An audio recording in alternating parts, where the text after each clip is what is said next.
Hello, friends. Welcome back to Courageous Leadership with Virginia Prodan.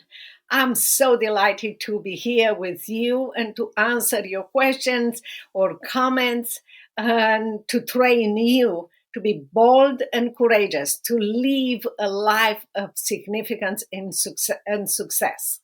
Today, the title of my response to you is Yes, there is hope for America. Yes, we have been to lots of negative things in the last few years, and many people accept the ideology of being victim and not victors.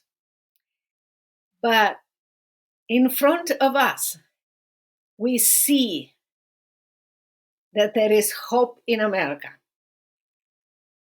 I want to emphasize in the beginning that our hope is not in government, not any form of government. In fact, we have a government that we support, good or bad. It's the government that we support. The government is also supported financially by us, not by voting, but by our financial taxes and other ways. There is no government that will sustain by himself. There is no government that takes care of us. That's an idea from socialists. No, we are the ones supporting the government. If you like it or not, the government that we have is the government that we support. Yes, we have free election and we can change that by our votes, by our actions, by being involved. We have good news lately to really believe and acknowledge that there is hope in America. And again, we are not putting our hope in the government, but I want to give you some examples of how God used a branch of the government to show us that He's in control, and the fact that He is the resource of our hope, and He can use every part of the government, every person. He used a donkey to speak and change things. So He can use a branch of the government. He can use people in many ways. And today I want to talk about the way God used and uses United States Supreme Court. We had a year ago or some a decision in Roe versus Wade that changed a lot in the United States of America and changed the way people see life, which I'm a Christian. I believe life starts at conception. Life is created by God, and it's directed by God, and it's created with a purpose. When United States Supreme Court decided that it was wrong for the right to life to be decided by the federal government, and he gave it to the state, in fact, the United States Supreme Court and the Supreme Court judges said to you and to me, you receive this right back. It belongs to you. It was established by God. It's part of our Constitution. And now you have it back. Your state, in your state, you can have a voice, and you can establish if you have abortion or not. It belongs to you. The question is, are you going to act on the right that you received? Are you going to protect the life? whatever position you have, I want to remind you that our actions are very important. And one day we will be not in the front of the Supreme Court of the United States judge, but we will be in front of the Supreme Judge of the universe, God Himself, who will keep us accountable about what we have done with the right to life, to be protected, and to be respected, because that right comes from God, who creates life and who creates life for a purpose. So I want to mention also with the right to life, the fact that if you remember, those judges, after they decided a year ago or something, or even more, this decision, I believe their act was courageous. I don't know if they realized that when they decided or later on, but I hope you remember that many of the Supreme Court judges found themselves with demonstrators, violent people in front of their houses. They couldn't go outside of the house or go to work. Some of them were threatened. They have to go in hiding. Also, whoever did, but bad people, publish those Supreme Court judges' location, the place where they resided, and all the other information about them, the phone number and others, which it's against the law. It's so bad, but it was done with intention to intimidate them. Well, it looks to me that they went through a big hardship, and they proved to us that they are not intimidated. No, because we have several other Supreme Court decisions where they did what was right in front of God and according to our Constitution, and not according to the violent people that threaten them. What that tells us, it tells us that, remember, we receive this right back. The question is, are you and we gonna act and protect this right? In this case, the right to life. It's so important. Many people don't have this right in their country, and they would love to have it. It's up to you and me to make sure that according to God's principles and value, we will be strong and courageous. Even if that means that violent people will come to our homes or threaten us, or someone else will threaten us about losing the job or losing our position in society, or mocking us, or whatever.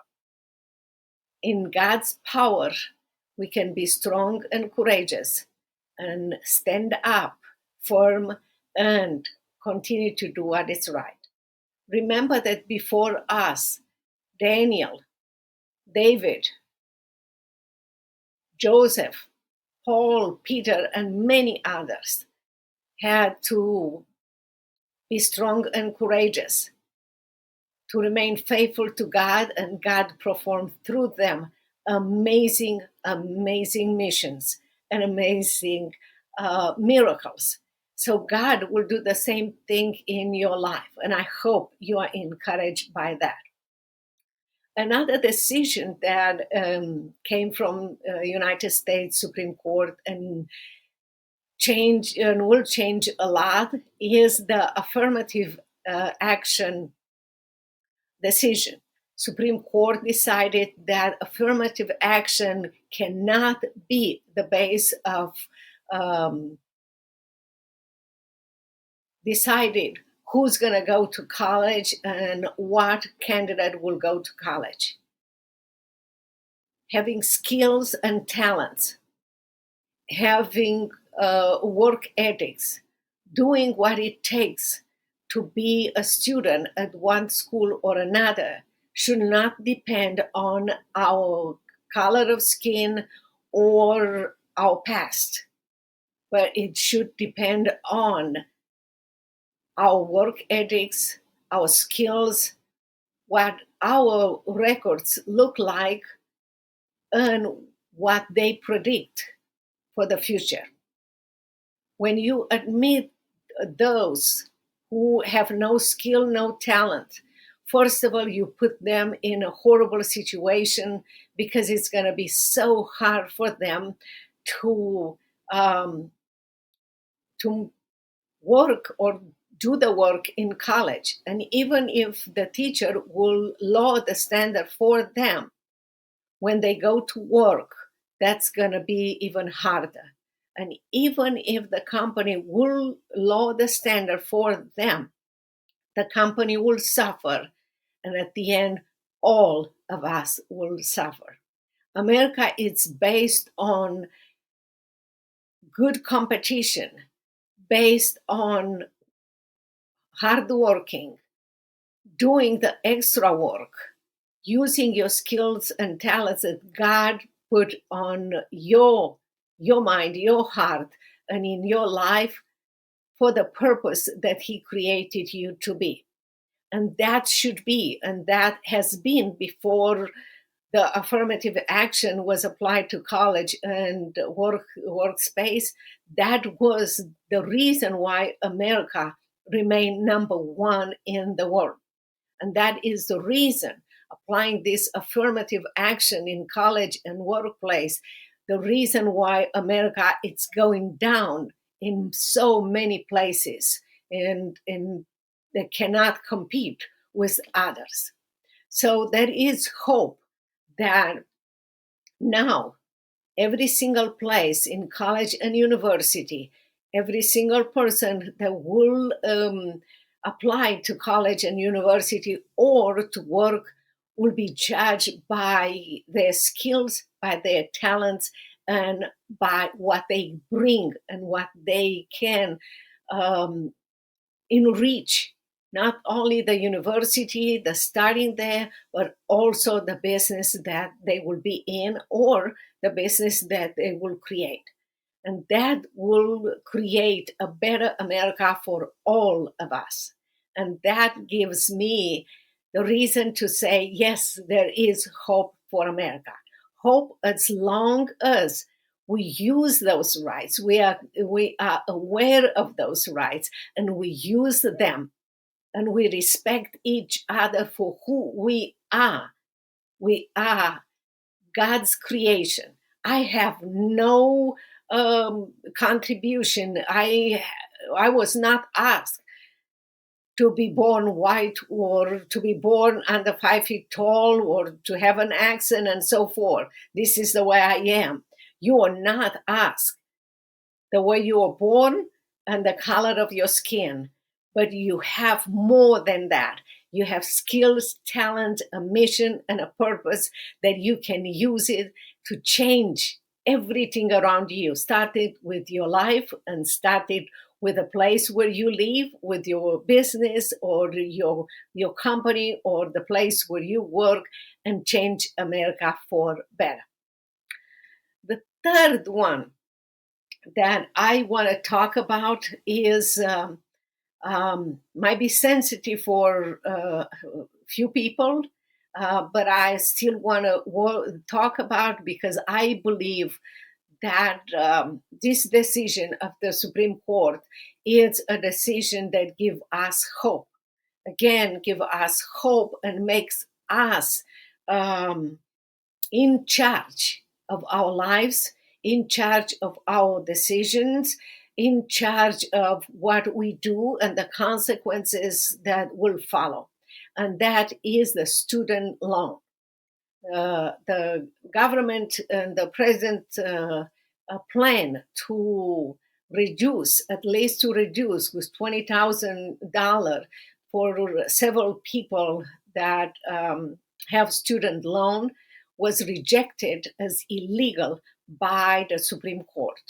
In another words, Supreme Court, it's saying you are responsible for those student loans.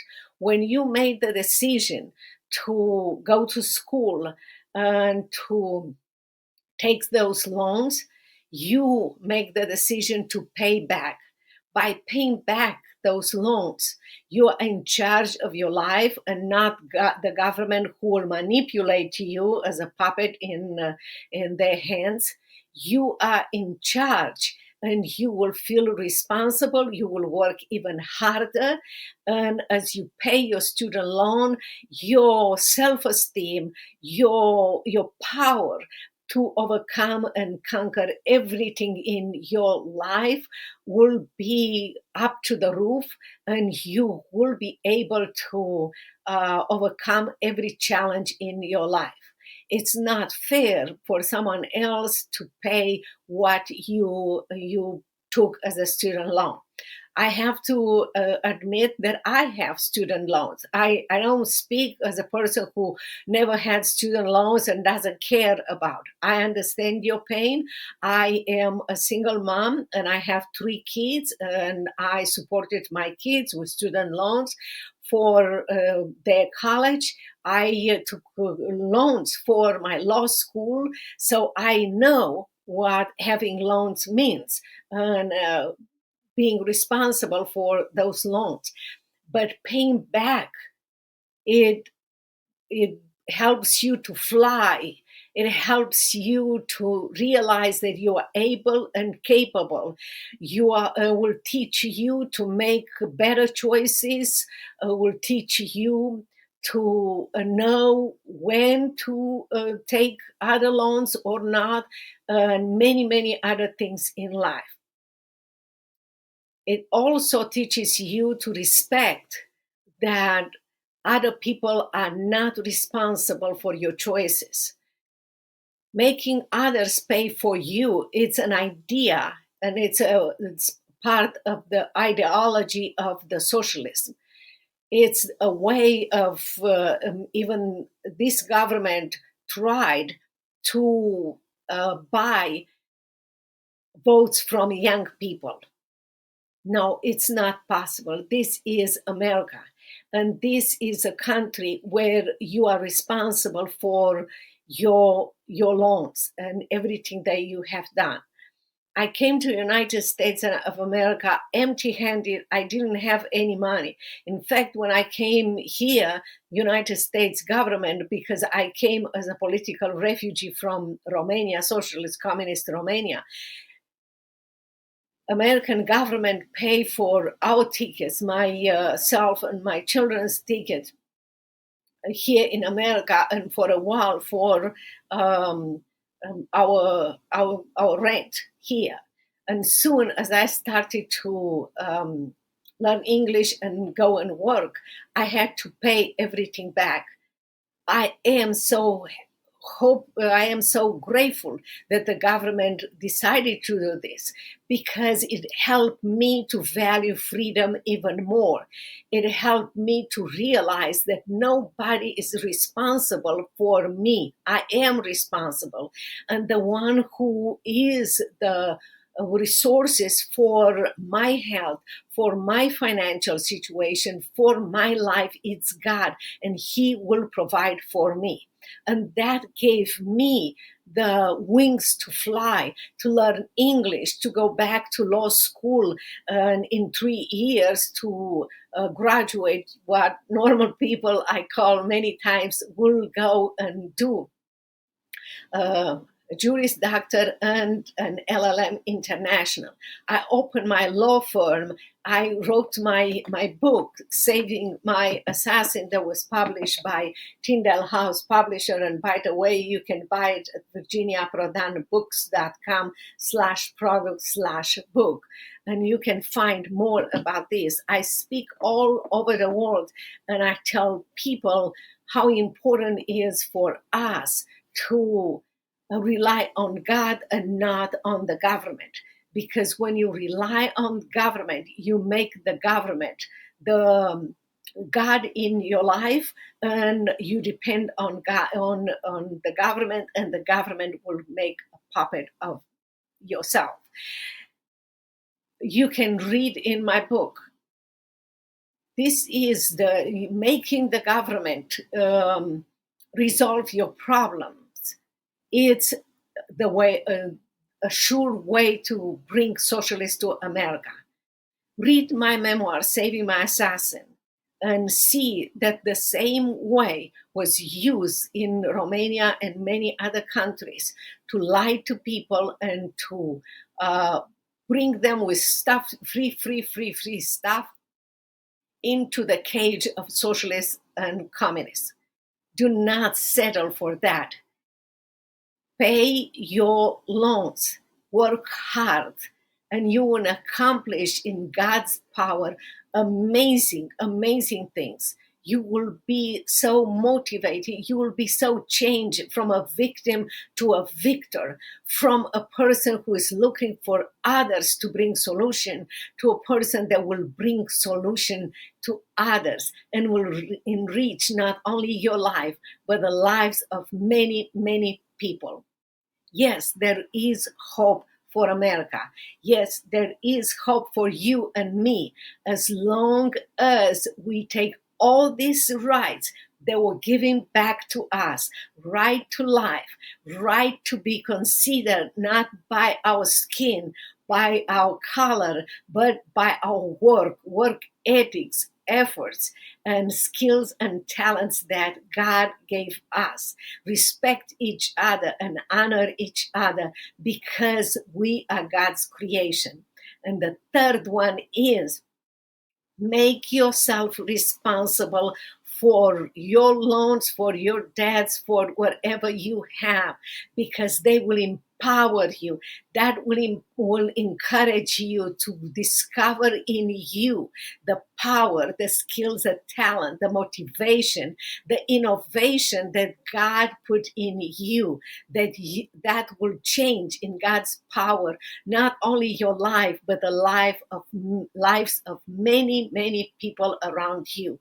You are created to be a head, not a tail, to be a conqueror, not a victim. You are created to change things around you through the power of God, so things can be better for you and for generations to come. You are here to change America back to freedom, back to respecting each other for who we are, and taking responsibilities for our lives, and turn our back and say, we respect you, government. We support you with our taxes, but you cannot control our lives. We are in control of our lives, and our resources come from God. Our freedom, our well-being, even our life comes from God. And with God's help, we take responsibility and responsibilities for our lives. Remember, it is up to you to keep this hope alive.